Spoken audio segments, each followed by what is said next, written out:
Now for the top story tonight, Senator Cruz already on the job. He joins us from Brooklyn. So am I making any mistakes in my analysis, Senator?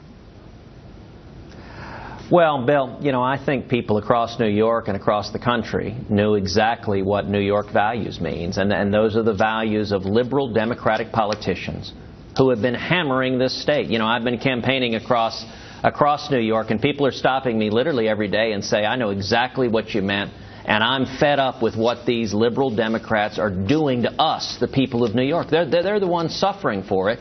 And as you noted, Donald Trump has been funding it year after year after year. But not as a politician. You ought to, just for, because I give Trump some advice when he comes on here, although I guess he's mad at me now, I'm not sure.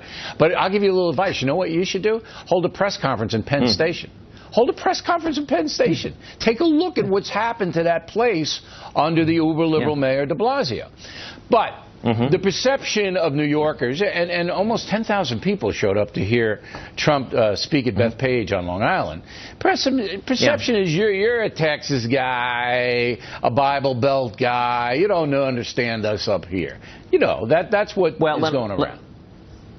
Let me tell you, yesterday I was in the Bronx, and I had a meeting with Hispanic and African pastors who were.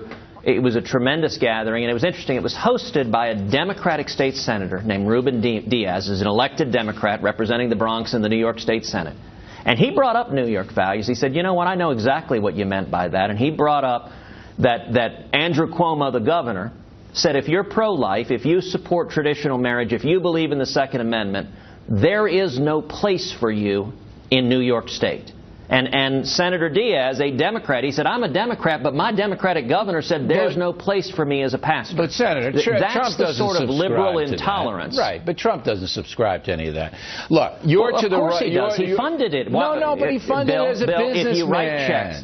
You can have two lives. But no, Bill. Yeah. He wrote 2 checks to Hillary Clinton's presidential campaign. He didn't have to do that to build. Why do you think? To do any real estate. You know how they play the game here. Look, I'm going to tell you this. No, that's not true. I know lots of businessmen who've never given a check to Hillary Clinton. You are more conservative than Trump. Bill, it's actually not a question of being more conservative or not. If you're fed up with the corruption of Washington, Donald Trump and Hillary Clinton are flip sides of the same coin. Hillary Clinton has made millions of dollars selling power and access in Washington, and Donald Trump has made billions of dollars buying power and access in Washington, buying people like Hillary Clinton. He did it as a businessman. But he's part of the corruption. He's part of the corruption. Right. He's funded open border Democrats for 40 years. And the people of New York are hurting. You want to see what New York values look like? Look at Mayor Bill de Blasio, a liberal Democrat. That politician, right after he got elected, one of the first things he did is he tried to shut down charter schools in Harlem, tried to throw young African-American and Hispanic kids out of schools that were giving them hope because he's so much in hock to the union bosses and teachers. Against Trump, and that's what I want to get back to. Now, but Trump is responsible for the policies he supported. I'm not buying it. You and Kasich have got to keep Trump. I know you defend him a lot, Bill. That's your prerogative. I defend him on points that I think are valid, but I go after him. And that's why he's not on the program, because he's mad at me. All right?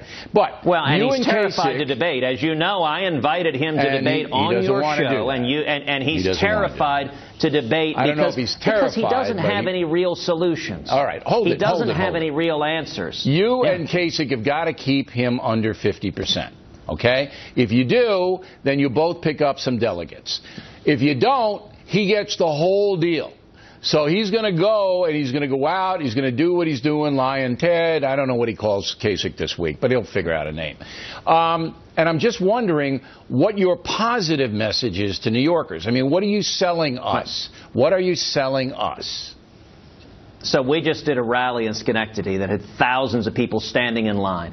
And my positive message is the exact same thing I focused on every day in Wisconsin, and we won a landslide victory in Wisconsin. It is 3 things. It is jobs, freedom, and security. My #1 priority as president is bringing jobs back to America. All right, now, if I'm elected president, we will repeal Obamacare. We don't know all that. But in New York specifically, You got a governor who's not going to frack, okay? If you fracked, you'd help upstate New York like crazy. You as president now those are going New York politician values, taking away but you're jobs not going to force Cuomo to frack. You see, I don't know how you're going to bring jobs to New York specifically. I got 30 seconds. Well, let me answer you, Bill. You bring jobs to New York by repealing Obamacare, by passing a flat tax, by abolishing the IRS, by reining in the EPA and the federal regulators, by stopping amnesty and ending sanctuary cities. We'll see millions of high-paying jobs. We'll see wages rising, and we'll see young people coming out of school with opportunity and with 3, 4, 5 job offers again. That's what this election's about. Jobs and raising wages for working Americans who corrupt Washington has been leaving behind. All right. So if you do the press conference in Penn Station, I'll go. I want to see that. Because that place is unbelievable. It's like New Delhi, India. That's what it looks like now.